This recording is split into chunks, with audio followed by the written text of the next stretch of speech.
Gagawin yan. Masahin mo na. Let this mind be in you, which was also in Christ Jesus. So ito yung kaisa na nasa ating Panginoon.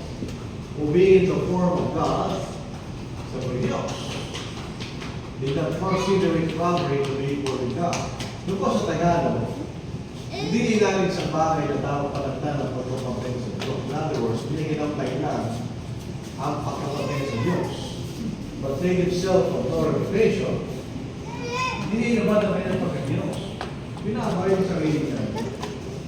Taking the form of a bondservant, coming in the likeness of man. Isipin mo yung kay Diyos. Katulad ng kanyang katulad ng Espiritu, pero siya ay naging lingkod o servant. Hindi natin ang Diyos ay hindi lingkod. Siya Panginoon. Pero isang Panginoon na naging lingkod. And coming in the likeness of man. Siya po yung naging katulad ng taong nilalakad. And being found in appearance as a man.